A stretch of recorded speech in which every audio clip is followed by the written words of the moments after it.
Je la vois comme une espèce de méduse. Si je pouvais mettre un mot vraiment dessus, c'est tentaculaire. Des fois, je vais chez la gynécologue, elle pourrait me dire que elle voit, genre, je sais pas, un frigo ou je sais pas, je ferais ah ouais, tu vois, enfin que. Je sais pas, je pense que ça va avec ce truc des médecins qui oublient un truc dans ton ventre dans une opération. Je sais pas, je me dis un rapport à la folie dans l'extrémité, quand même quelque chose à se taper la tête contre les murs, quoi. J'ai l'impression que c'est une espèce de un truc qui est quand même en lutte, quoi.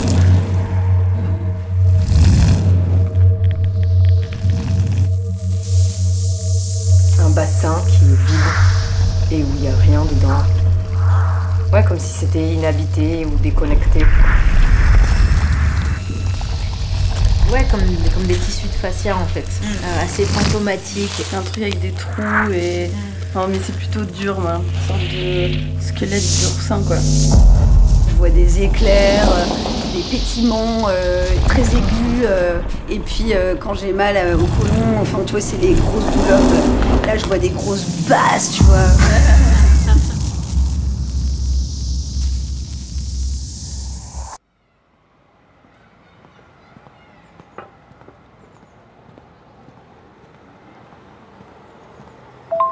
Salut Léa, c'est Clarisse.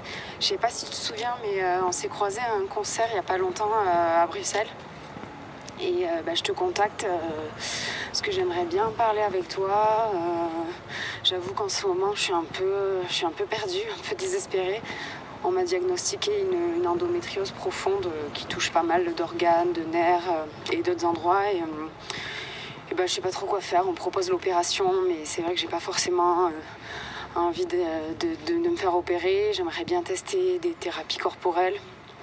Et on m'a dit que toi, tu avais pas mal de contacts à Bruxelles. Du coup, voilà, si on peut se voir cette semaine ou la semaine prochaine, moi je suis dispo, donc quand tu veux, quoi.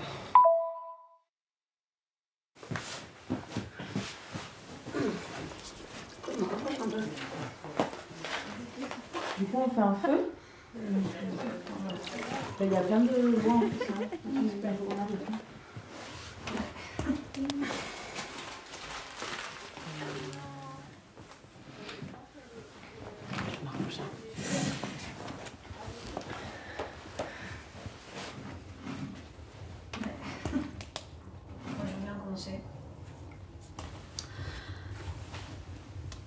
À 20 ans, je suis tombée enceinte.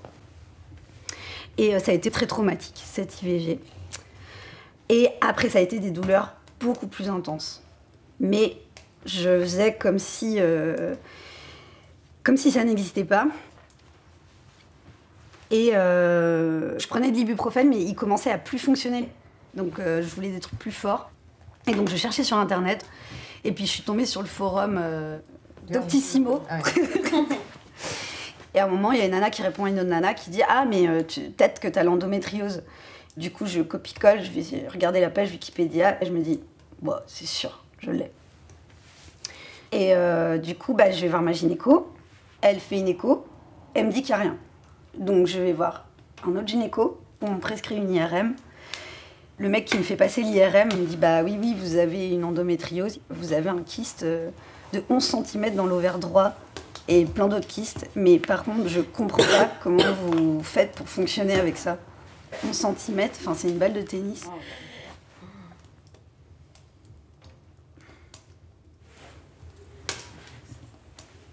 Ça m'entendait parler? Non, c'est qui Non, veut. c'est qui veut. Le fait d'avoir été diagnostiquée, c'est parce que ça faisait 2 ans que je faisais l'ostéopathie médecine chinoise suite au fait que j'ai une instabilité émotionnelle tous les mois de l'ordre de 10 jours où je suis incapacitante, quoi, en fait. Et puis j'ai eu un kyste et là, une pote m'a dit « Ouais, je sais pas, ça commence à avoir quand même pas mal de potentiels symptômes de l'endométriose. » Et effectivement, j'étais diagnostiquée. Mais ça s'est très mal passé, mes entretiens avec les médecins. J'ai eu le classique pilule, Et du coup, moi, j'avais vraiment expressément dit, en fait, les hormones, c'est pas possible. Et ce qui a scellé la fin, en tout cas, de ces rendez-vous avec les médecins, c'est quand j'ai dit à la médecin, mais du coup, je dois prendre jusqu'à quand? Et elle me dit, ben, je sais pas, jusqu'à ce que vous fassiez un enfant. Mais là, j'ai vu le fossé. Du coup, j'ai arrêté les rendez-vous et je me suis pas rencardée plus sur l'expansion de l'endométriose en moi. Ce que je sais, c'est que je suis pas à un stade aussi vénère que d'autres et que moi, ça se situe vraiment beaucoup plus sur un plan émotionnel.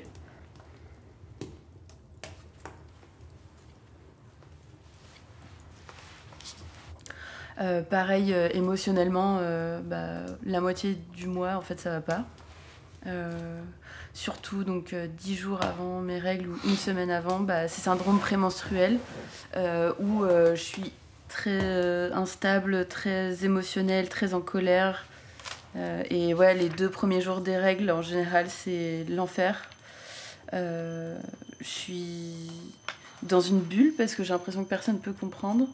Où j'annule tout, donc je suis la reine pour poser des lapins parce que en fait je suis incapable de me tenir à ce que j'ai dit quand j'ai mes règles.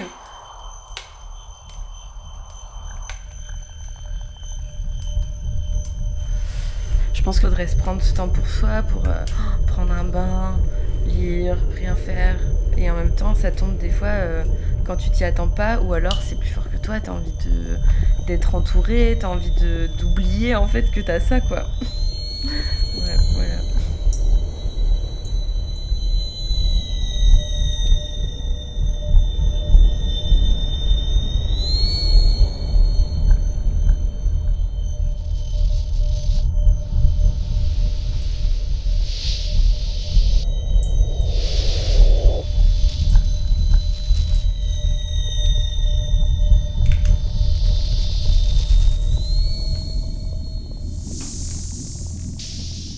J'ai été diagnostiquée de l'endométriose tardivement par rapport à, je pense, le moment où j'en ai eu. Depuis que j'ai mes règles, j'ai mal et vraiment j'ai eu, depuis, on va dire, la post-adolescence, quand même des symptômes qui sont proches de ceux que j'ai maintenant et que je sais être clairement liés à l'endométriose. Ça a été des douleurs au dos pendant vraiment des dizaines d'années. Ma sœur, elle avait de l'endométriose, donc je me suis quand même assez vite dit que ça pouvait être ça. Et voilà, du coup, j'ai dû insister un peu auprès de ma médecin pour avoir une échographie. Au final, je l'ai eu. Et du coup, je suis sortie de là avec le gars qui me dit vous avez probablement de l'endométriose, quoi. C'est un peu intense comme façon d'être diagnostiquée parce que je n'ai pas du tout été accompagnée. Là, je suis de mieux en mieux pris en charge, j'ai de moins en moins mal, mais pour le moment, j'ai pas de traitement efficace. J'ai essayé la testostérone. Donc ça aussi, j'ai dû batailler parce que les médecins savaient pas du tout que c'était possible de entre guillemets, traiter l'endométriose avec la testo. Mais comme je suis une personne trans, symboliquement, déjà, la pilule, c'était compliqué pour moi. Il se trouve que là, je vais essayer parce que la testo, ça n'a pas marché. Quand t'es une minorité dans la minorité, tu vois, genre... là, il y a une question, l'endométriose, qui commence à être visible. Et toi, à l'intérieur de ça, t'es en train de dire « oui, mais ». Donc toi, t'es en train de dire « oui, je suis un mec, j'ai de l'endométriose ». Alors même si je me définis pas forcément comme un mec, mais je simplifie, en général, je dis que je suis un mec trans pour que les gens comprennent. Et ils te disent des trucs du genre que non seulement... t'as pas le droit d'être qui tu es, mais en plus t'as pas le droit d'avoir de l'endométriose. Donc t'es vraiment réduit à genre moins que rien. Il y a beaucoup enfin moi je sais que je sens pas mal d'isolement.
Et comment vas-tu? Vraiment bien. Il y a une époque dans ma vie où j'ai été en une espèce de cycle qui revenait souvent de dépression, on va dire. C'est très nouveau pour moi d'être dans cette espèce de quelque chose de stable. Et au niveau du corps, comment ça se passe? Et au niveau du corps, par contre, un mois, j'ai eu aucune constipation. Enfin, il y a eu un jour. Mais par contre, j'ai eu mes règles il y a quelques jours. Ouais. J'ai eu des poignards dans le ventre. En fait, j'ai eu des douleurs que j'avais plus depuis un moment. Donc ça m'a un petit peu rendu triste en fait, en me disant zut, est-ce que ça repart? Pourquoi c'est là? D'accord. Bon, après, j'ai plus du tout de migraine. Pour moi, c'est pas très surprenant. On peut avoir, l'impression qu'on est en train de retomber, mais globalement, ça va quand même mieux. Donc, c'est comme une spirale, mais c'est une spirale montante. Voilà. On a l'impression de refaire le même tour et arriver presque aux mêmes symptômes, mais globalement, on est à un autre niveau. Il faut vraiment qu'au niveau à conscience, ça soit vraiment complètement positif et en confiance. Mais ça va s'installer. Ce n'est pas encore acquis complètement, c'est en chemin. Ok, on va travailler? Ouais. Je m'appelle Ella Portiankin et je suis ostéopathe. J'ai commencé à m'intéresser à tout ce qui est bassin féminin pendant ma mémoire de la kinésithérapie en 1997. Et c'est la première fois que j'ai vu que là est vraiment un domaine où les femmes ne sont pas vraiment bien soignées. Oui, parce que le côlon, il est vraiment un peu enflammé à droite. Et là, le sécum est sensible. Hein, donc, et pas très loin, il a l'ovaire à droite. Et donc, ça pourrait influencer. Et en fait, je ne peux pas faire un tableau type d'endométriose. C'est vraiment chaque histoire, elle est différente. Mais ça, c'est sûr que je revois tout ce qui est le ventre. Puis je travaille pas mal au niveau crânien. Il y a plein de correspondances entre le diaphragme pelvien et le diaphragme thoracique. Les tissus doivent bouger, donc en endométriose, souvent on sait que sa peau s'enflammer, son peau congestionnée. Donc il y a des endroits où on détecte réellement des adhérences internes, donc on va essayer de lui donner un mouvement. Et puis on va voir si ça s'améliore.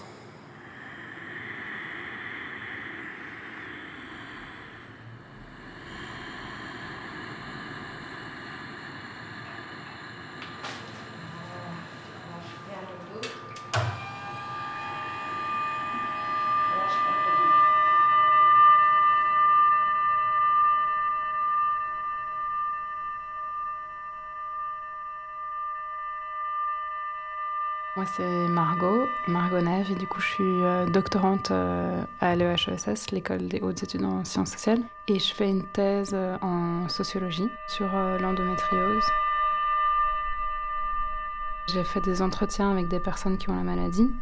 J'ai fait des observations dans un hôpital dans une grosse ville en France. Ça fait environ 100 ans qu'on connaît la maladie. On sait que l'endométriose ne connaît pas de frontières. On sait que l'endométriose est retrouvée un peu chez toutes les populations. Je suis le docteur Maxime Fastré, je suis gynécologue et je suis directeur de la clinique de l'endométriose à l'hôpital Erasme, qui est l'hôpital académique de l'Université libre de Bruxelles. C'est une pathologie qui, comme son nom l'indique, se définit par la présence d'endomètre, c'est-à-dire la muqueuse de l'intérieur de l'utérus, au mauvais endroit, principalement accompagnée de syndromes douloureux chroniques et problèmes de fertilité. C'est une pathologie qui se développe en relation avec les cycles menstruels, mais qui donne toute une série de symptômes qui ne sont pas forcément liés au cycle menstruel. Ces douleurs chroniques touchent de nombreux systèmes et de nombreux organes.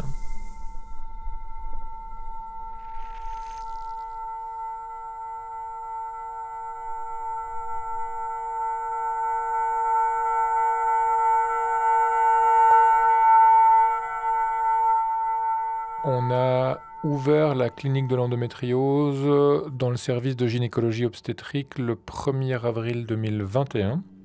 Nous proposons une prise en charge multidisciplinaire, c'est-à-dire qui implique l'intervention de plusieurs disciplines médicales et paramédicales.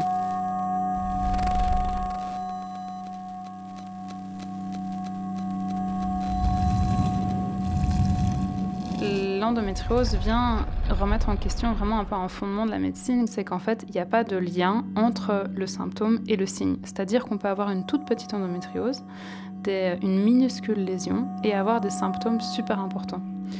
Il y a plein de personnes qui n'ont pas de diagnostic, qui n'ont pas de bon traitement, aussi parce que les médecins ne sont pas formés.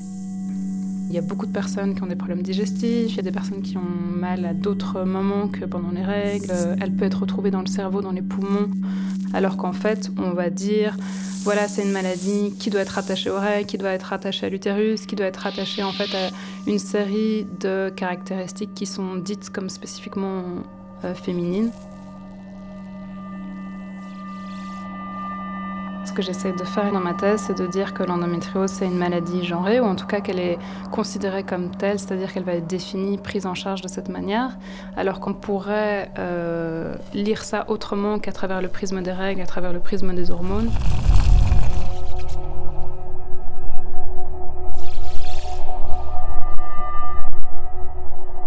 Comment est-ce que la médecine, elle définit le féminin, et qu'est-ce qu'elle propose aussi comme bon féminin ? Et au contraire, qui est-ce qu'elle exclut de ses parcours de soins? Qui est-ce qu'elle ne prend pas en charge? Je pense que les douleurs menstruelles sont trop souvent banalisées. Elles l'ont été dans le passé et elles le sont encore maintenant. C'est une des raisons pour laquelle on tarde souvent à faire le diagnostic d'endométriose, c'est parce qu'on a tendance à considérer que les douleurs menstruelles, c'est quelque chose de normal et de physiologique.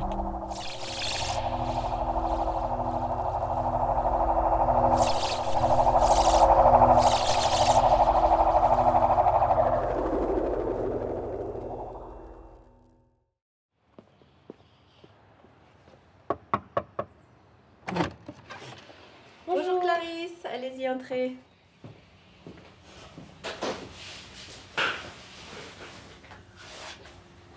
Ok.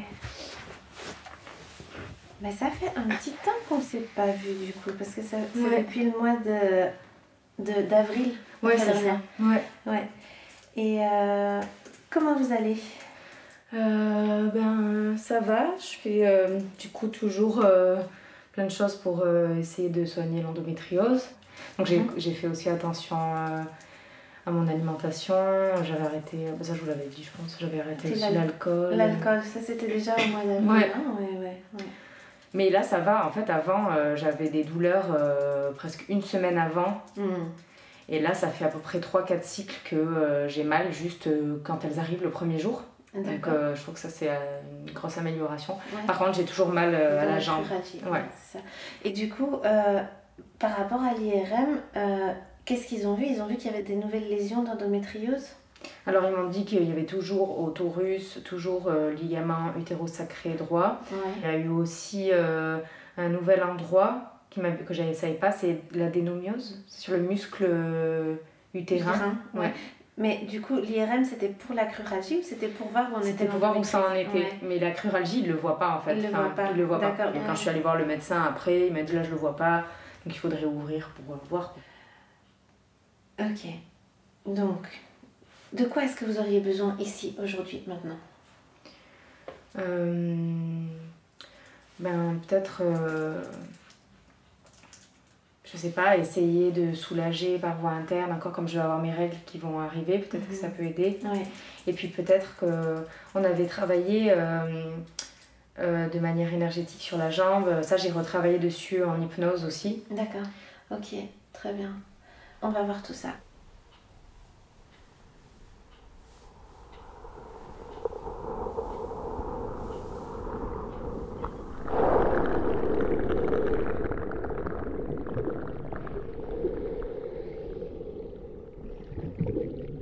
Les médecins spécialistes me disent, voilà, tous les ans, on a des personnes ménopausées, par exemple, qui ont de l'endométriose et qui arrivent dans notre service, mais en fait, c'est pas ça le problème.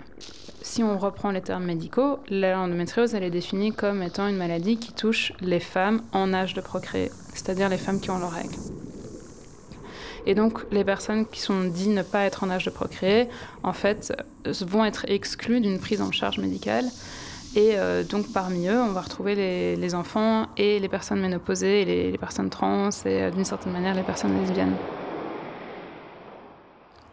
Et du coup, l'idée, c'est de remarquer, en fait, comment certains symptômes vont être présents avant, après les règles, mais vont pas être vus comme problématiques de nouveau, parce que je pense que il y a cette focale autour des règles, autour du travail procréatif. Et en fait, c'est ça un nœud, en tout cas, pour comprendre l'endométriose et comprendre sa prise en charge.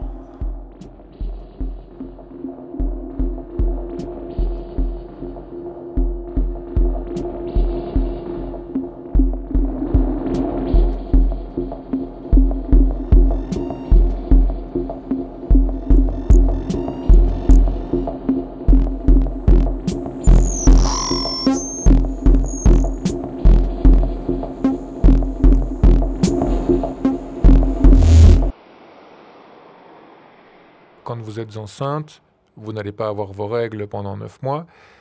La majorité des femmes en Belgique allaitent leur enfant. Et donc, après l'accouchement, s'ensuit encore une longue période d'aménorrhée, c'est-à-dire d'absence de règles. Et donc, effectivement, cette période de grossesse et d'allaitement qui est non seulement un climat hormonal très favorable pour la pathologie qu'est l'endométriose, mais aussi cette longue période d'aménorrhée va être une période, effectivement, de répit pour les patientes qui ont de l'endométriose et d'absence de douleur, voire en tout cas de diminution drastique des symptômes. Alors, est-ce que pour autant c'est un bon traitement de la maladie et c'est quelque chose qu'on doit suggérer? Bien évidemment non. C'est-à-dire qu'on ne peut pas suggérer à une patiente qui n'est pas dans un projet de conception de grossesse de concevoir une grossesse pour traiter une pathologie comme l'endométriose.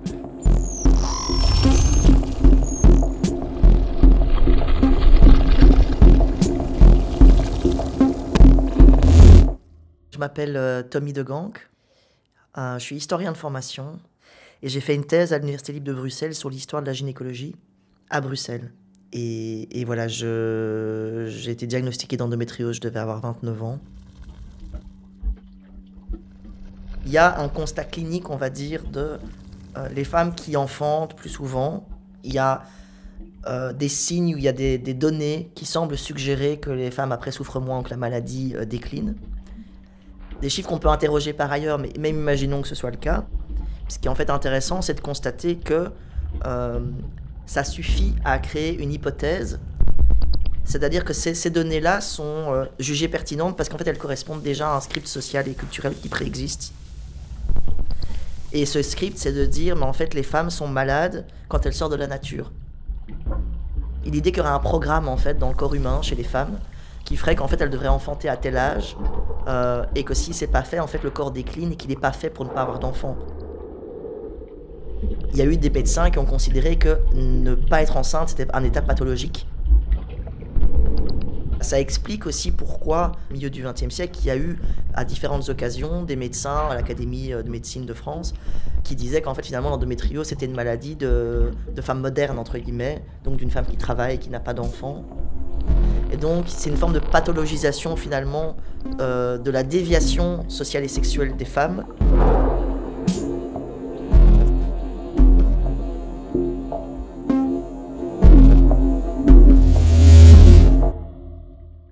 Quand on parle de gynécologie, moi je trouve que l'existence même de cette discipline est problématique. C'est une discipline qui, par son existence, s'est fondée sur un système binaire. sur une vision binaire de la sexualité et du genre, et qu'il faudrait déjà sortir de ce cadre-là que pour arriver à voir les choses autrement. Pourquoi voir l'endométriose dans le cadre de la gynécologie? Il faudrait peut-être le voir dans d'autres choses transversales, des questions justement de maladies immunes, des questions d'inflammation, prendre cette question par d'autres points de vue que le point de vue gynécologique.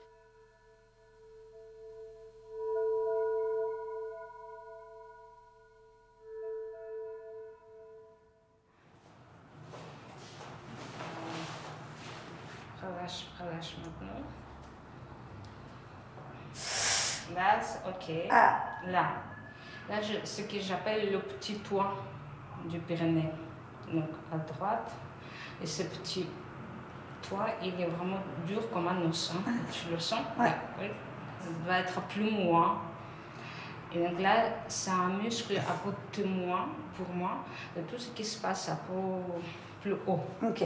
Ça va? Donc là, je vais plonger. Donc on va passer. Voilà. Tu dis bonjour. Bonjour. Au côlon? Non, le col de l'utérus. Ah, c'est le col de l'utérus? Voilà, dis bonjour, col de l'utérus. Mais là, il y a comme une petite adhérence. Là. Ça peut être l'endométriose, si tu as eu l'opération. On va voir si en relâchant cet endroit-là, parce que ça, pendant les rapports, tu peux sentir cet endroit-là, ça peut modifier la qualité des rapports. Ça me fait mal, quoi. C'est pas agréable. Hein. C'est bien là. On vit beaucoup de choses à travers notre tête et là, ça commence à se déformer. Donc, on doit revenir dans notre corps et à travers cette expérience corporelle, enfin, on lâche certaines tensions. Et si la douleur commence à diminuer pendant la séance, donc c'est la preuve. C'est pas à cause de maman, ça veut dire que le corps, il est là, il cherche à lâcher prise et il veut se débarrasser de cette douleur-là. Donc il faut y croire. Hein. C'est en train de lâcher. Comment tu te sens? Je suis toujours sur cet endroit-là. Avant, quand on était là, je voyais plus un mur, et là, c'est plus vallonné. Ok, super. On va essayer de faire un petit exercice maintenant avec la respiration. Je suis toujours sur cet endroit-là, mais moi, je sens que la contraction commence à se ramollir, devenir moins précise. Une petite tension. Donc, en inspiration, tu contractes, en expiration, tu relâches.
On se dit quoi? On se dit sexualité. Ouais. Si on a des douleurs pendant les rapports, quoi. De manière un peu... est-ce qu'on relie toujours ce truc de lien endo, sexualité, libido, douleur? Oui, quelle place ça prend, quoi. Si ça a transformé les choses. Moi, je veux bien commencer. Au début, ouais, c'est ça, j'avais vachement mal dans certaines positions. Et je savais pas trop ce que c'était, parce que je savais pas que j'avais l'endo. Et puis, avec mon copain, on a commencé à voir que je faisais de la dissociation, que j'étais pas là.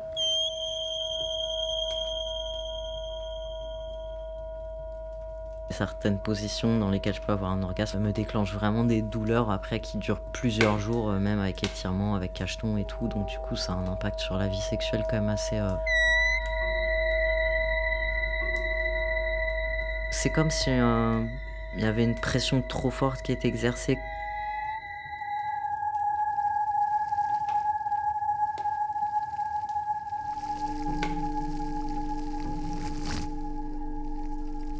J'ai regardé qu'est-ce que ça voulait dire les dyspareunies, donc les douleurs pendant les rapports sexuels, dans le monde médical. Et quelles sont de nouveau les implications politiques de cette définition? Elles sont tournées du coup autour d'un rapport pénétratif hétérosexuel. Dans mes entretiens, j'ai retrouvé en fait une panoplie d'autres douleurs. Une simple excitation peut être douloureuse pour certaines personnes parce qu'en fait, ça vient contracter cette zone-là. Vraiment, c'était assez fascinant de voir comment les douleurs qui ne sont pas liées en fait, à une sexualité pénovaginale vont avoir tendance à être psychologisées, donc pour invalider en fait, un symptôme, parce que ça ne correspond pas à la définition des dyspareunies.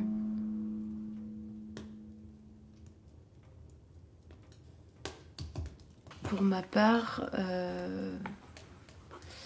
des grosses douleurs, même avant de savoir que j'avais de l'endométriose. Je pense que j'avais des rapports sexuels très violents. Je l'ai conscientisé que récemment. Mais je pense que j'ai très mal commencé avec des partenaires pas du tout respectueux. Donc je pense que ça a pas aidé, quoi. J'avais beau le dire, j'ai l'impression que les partenaires avec qui j'étais étaient pas forcément très attentifs à ça. Parce qu'en fait, les positions qui, moi, me faisaient mal étaient un peu les positions que eux préféraient, quoi. J'avais tellement peur de faire chier avec l'endométriose qu'en fait, je préférais avoir mal et rien dire et à me taper des crises, des fois, la nuit, à me réveiller. J'avais trop peur de déranger pour ça parce qu'en fait, le peu de fois où j'avais abordé ça, bah, en fait, tu sens que tu parles en langage alien, tu vois. Il y a un truc pas entendu, voilà. Bah ouais, j'avais mal, mais je préfère ça pour l'épanouissement de ma relation avec cette personne. Je me suis vraiment persuadée que je coucherais plus jamais avec un mec parce que j'avais tellement souffert que j'avais trop peur de ressouffrir.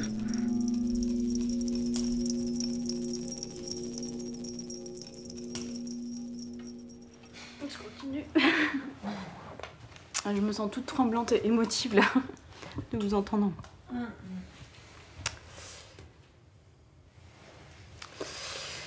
Du coup, bah, tout ce que vous dites, ça fait écho à plein de choses. Je reprends juste mon petit souffle. Ça va.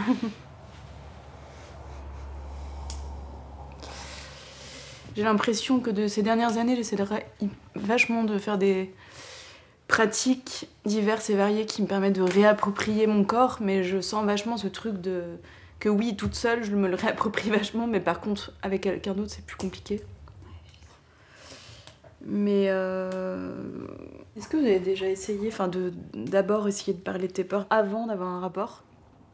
Même si ça peut faire un peu peur parce que tu peux te dire non, on va casser tout type de désir, mais non, mais pas du tout en fait. Ça permet vraiment de mettre de côté des choses déjà. La question c'est aussi, est-ce que du coup la recherche du plaisir doit faire qu'on essaye de mettre de côté la douleur, faire en sorte qu'elle n'existe plus, quoi?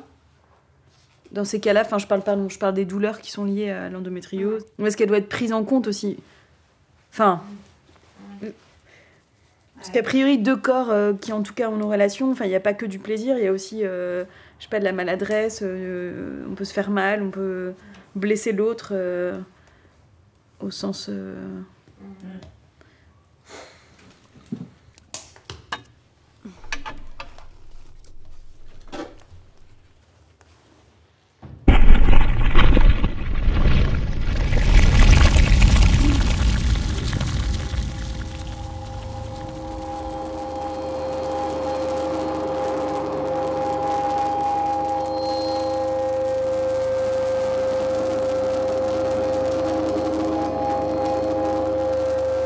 C'est grâce à l'endométriose que j'ai fait mon chemin et que j'ai vraiment découvert plein de choses.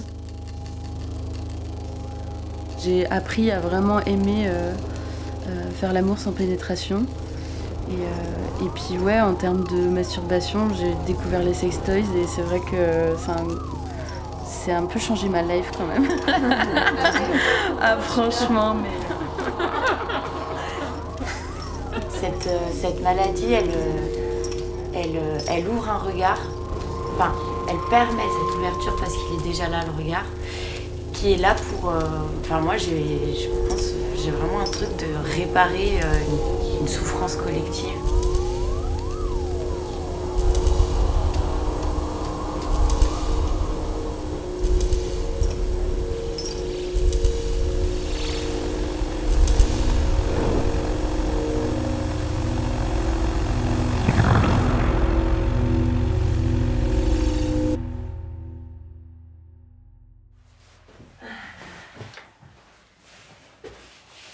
Vous pouvez enlever vos chaussures. Ouais. Et peut-être enlever directement. Je vais vous donner quelque chose pour me couvrir.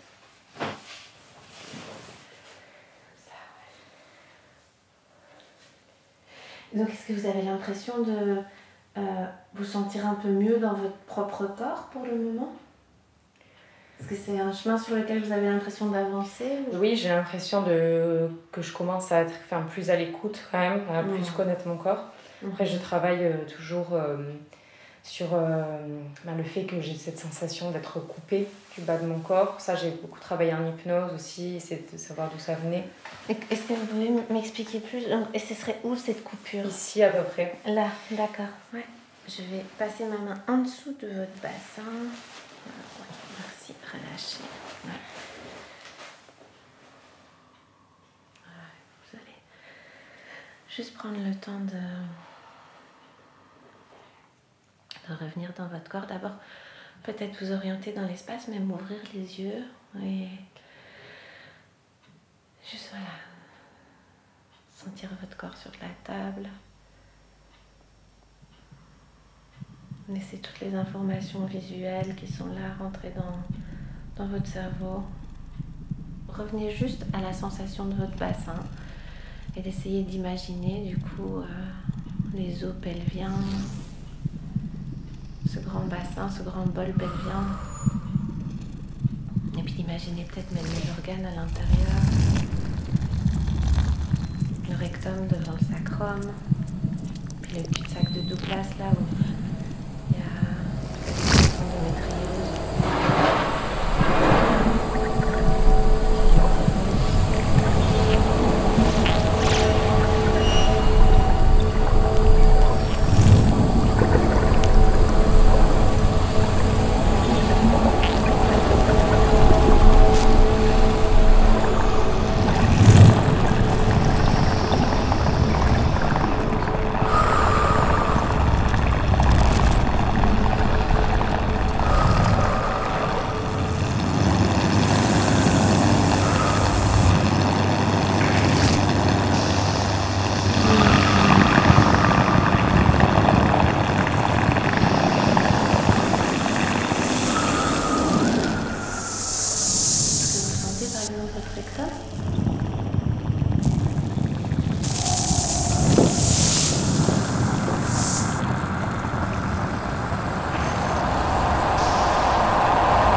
Là. Ok.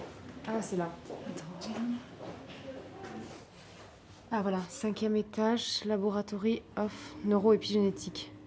Isabelle Mansu, ouais c'est elle. Brain Research Institute. Je suis de formation biologiste moléculaire, donc j'ai commencé mes recherches en travaillant sur le cerveau, sur la mémoire. Et l'hérédité épigénétique, c'était aussi un concours de circonstances. On m'avait demandé de modéliser la maladie borderline, qui est souvent associée à des traumatismes. Et c'est à ce moment-là qu'on a développé un modèle animal, qu'on utilise toujours aujourd'hui, 20 ans après. Un traumatisme, en réalité, au départ, est perçu par le cerveau. Par exemple, une violence ou de la négligence. Et ça va activer une partie du système hormonal. Que ça soit transmis à la génération suivante, chez la souris, on a des résultats qui indiquent que les perturbations du métabolisme des sucres ou du métabolisme des lipides dues à un traumatisme dans la vie précoce, les premiers jours de la vie, ce sont des altérations, des symptômes qui sont visibles chez les animaux de la 5e génération. Même si les circuits de stress qui vont être recrutés vont être en partie les mêmes, c'est ensuite vraiment les conséquences, c'est la durée de la stimulation du système endocrinien, des systèmes de stress, et puis la répétition. Voilà. Certains enfants qui sont abusés très tôt, leur cerveau enfouit le traumatisme. Ça ne veut pas dire que ça ne va pas sortir un jour. Dans de nombreux cas, ça finit par ressurgir de façon inattendue.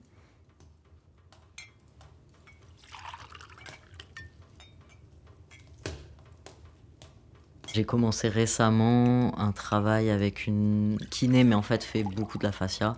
Je la vois à peu près au moment de mes cycles, donc 2 fois par mois. Physiquement, mais aussi dans ce que ça a fait remonter de mon histoire, c'est puissant comme pratique, quoi. Tu vas inspirer, expirer. C'est passé un truc un peu incroyable en fait. Je pense un des premiers touchés qu'elle a fait. Elle a fait un toucher vraiment assez light. Elle met les mains pile à un endroit où genre je douille vraiment et j'ai eu l'impression que c'était la première fois que quelqu'un sentait ma douleur comme ça de façon aussi précise. En fait, je retenais mes larmes pendant quasiment toute la séance. Puis à un moment, elle me dit « Bon, est-ce que tu as envie de dire des trucs à ton utérus ?» Tu vas inspirer, expirer.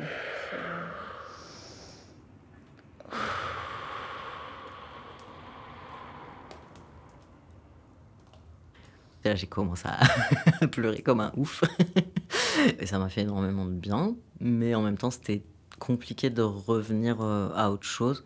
Et voilà, donc on finit la séance. J'essaye de me lever. Là, en fait, je pars dans les vapes, quoi. En fait, ce qui s'est passé, c'est qu'après, depuis que je suis petit, je fais un cauchemar récurrent. Il y a quelqu'un qui vient me tripoter pendant la nuit. Et parfois, c'est pour me tuer avec un couteau. Parfois, c'est juste pour me toucher. J'ai vraiment eu une évidence de... il m'est arrivé un truc, quoi. Alors que ça m'était jamais arrivé, alors que je fais ce cauchemar depuis que je suis petit, quoi. Au final, j'ai commencé à en parler à ma sœur. On a creusé des trucs, puis j'ai fini par en parler à ma mère, qui a du coup sorti un truc familial, effectivement.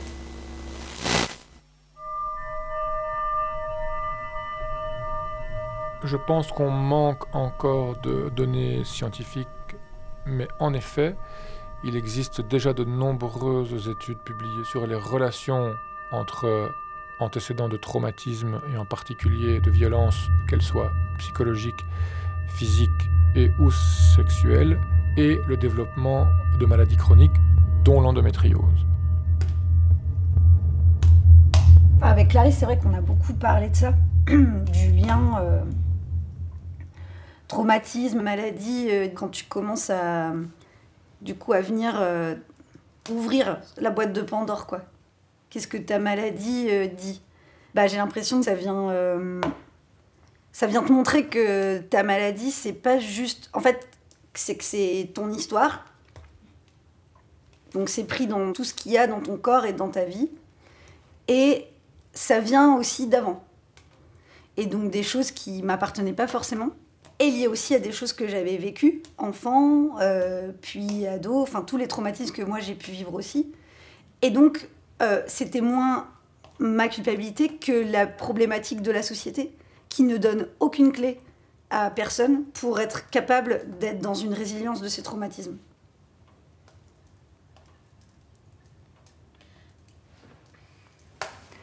Pendant longtemps, j'ai senti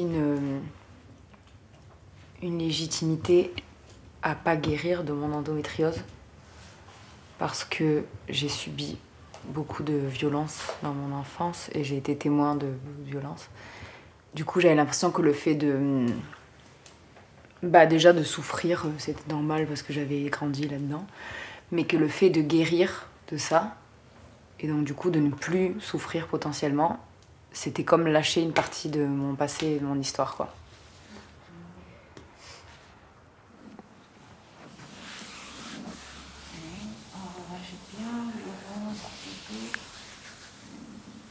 Là, c'est sensible. Ouais. Je pense que je vais encore un petit peu descendre.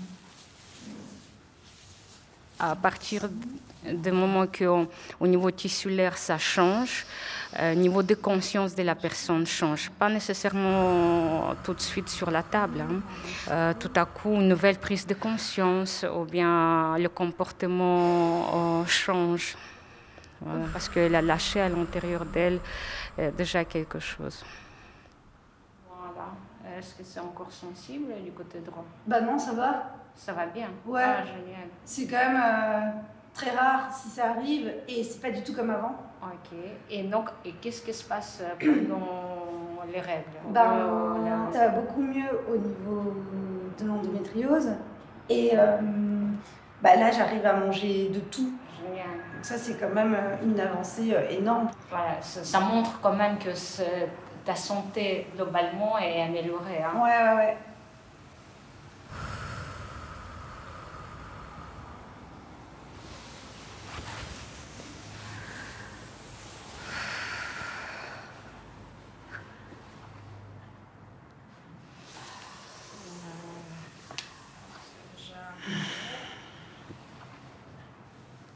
Je peux te dire que tu as vraiment bien évolué. Il n'y a plus ce schéma de trauma. Tu l'as lâché et ça reste stable. Donc ça, c'est super. Voilà. Je défends l'idée que le social et le biologique ils sont inséparables et que tout est culture, tout est nature constamment. On doit comprendre nos corps de cette manière-là, on doit comprendre nos maladies de cette manière-là, etc. Et donc je pense que oui, avoir une approche holistique pour comprendre pourquoi, comment se déclare notre maladie, c'est intéressant. Mais s'emparer de la question des violences sexuelles à travers le prisme de la gynécologie, moi je suis méfiante. C'est pas pour dire que le stress ne joue pas. En fait, je pense que le stress joue dans beaucoup de maladies. Mais de nouveau, c'est de se dire pourquoi est-ce qu'on mobilise ça avec l'endométriose. De nouveau, je sais pas, est-ce que pour le cancer de la prostate, est-ce qu'on va psychologiser les hommes? Mais je crois pas.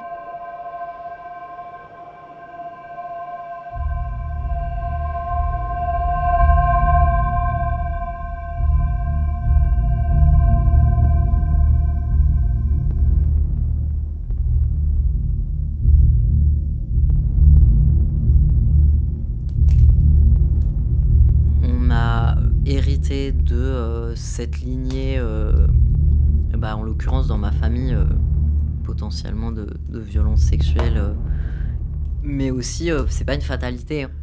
Acter le truc et le comprendre, ça permet de déconstruire et aussi d'en faire une force, quoi. Comment, à partir d'un fait qui existe, tu le retournes et tu le transformes en outil politique ou en force personnelle ou à mon échelle, il y a vraiment des trucs qui sont assez impressionnants. Donc comment le diagnostic et ce que j'en ai fait sont venus s'interpénétrer avec des trucs de travail sur mes fonctionnements, ma psyché, etc. Et en fait, oui, je douille, mais en même temps, ça m'a aussi apporté vraiment des choses, quoi. Si on arrivait par exemple vraiment à démontrer que les expériences de vie peuvent modifier l'épigénome des cellules germinales et que les conséquences peuvent être vécues par les générations suivantes, ça modifie l'évolution. Les mécanismes évolutifs sont maintenant dépendants de l'environnement. Alors qu'avant on disait non, l'environnement, tout est effacé, tout est remis à zéro. Donc ça change complètement la vue sur comment on évolue et ce qu'on hérite des parents et des grands-parents.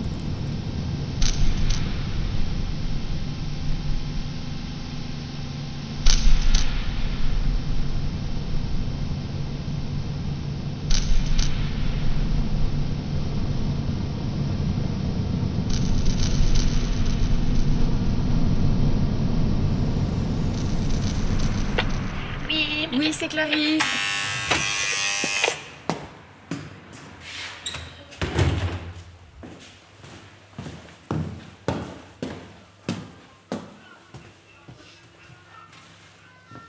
Bonjour. Ça va? Ça va et toi? Oui. Ah, c'est bon ici.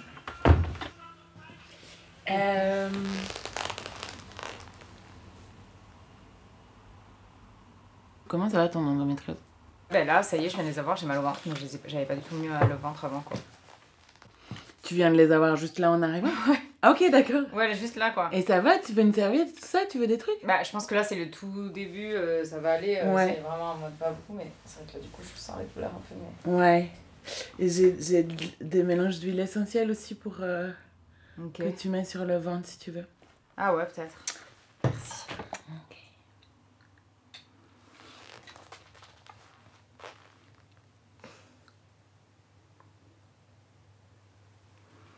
Tu penses qu'on pourrait aller voir dans ton cerveau là ce qui met ces douleurs? C'est à quel endroit?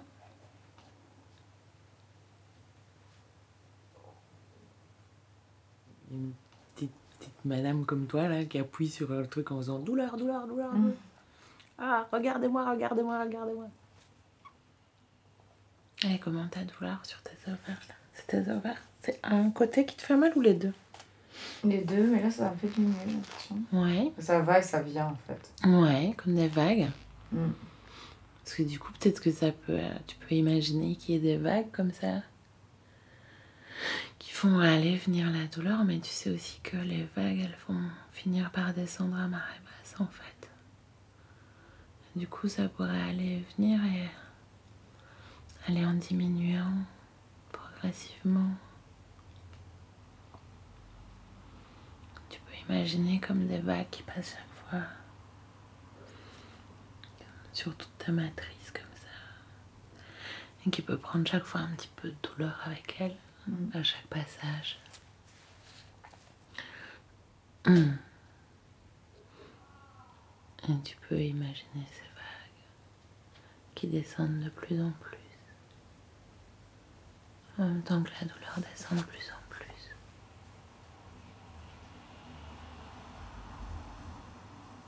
Tranquillement.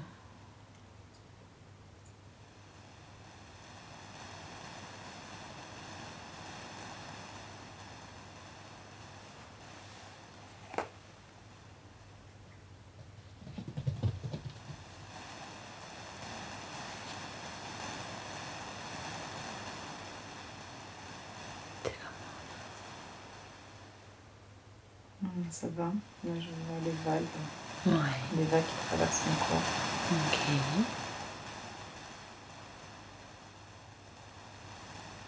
Après, je sens que j'ai un peu mal au niveau des reins aussi.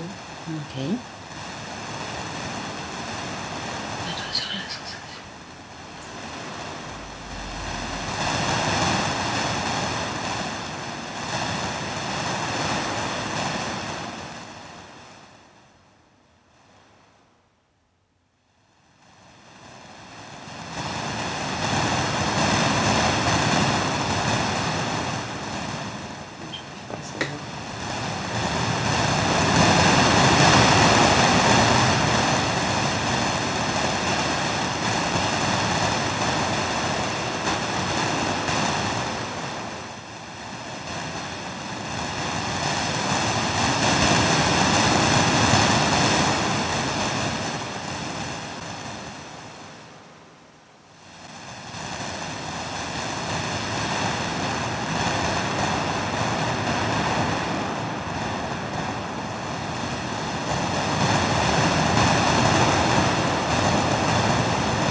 C'était Magma Matters, avec les voix de Garance, Fen, River, Matt, Clarisse, Léa, Déborah, Margot Neve, Ella Portiankine, Maxime Fastré, Aurélie de Scoutet, Tommy de Ganck, Marjolaine Rennebeau et Isabelle Mansuy. Réalisation, prise de son, montage et musique, Clarisse Calvo-Pinsol et Léa Roger. Prise de son additionnelle, Armance Durix. Mixage, Jeanne de Barcy.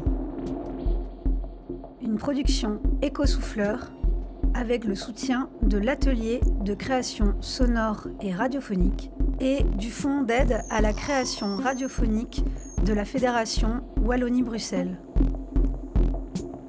Merci à l'équipe de la CSR, du studio Euphonia, au collectif La Forêt de Soins, aux résidences Phonurgia Nova et à toutes les personnes qui nous ont soutenus et accompagnés de près ou de loin dans ce projet.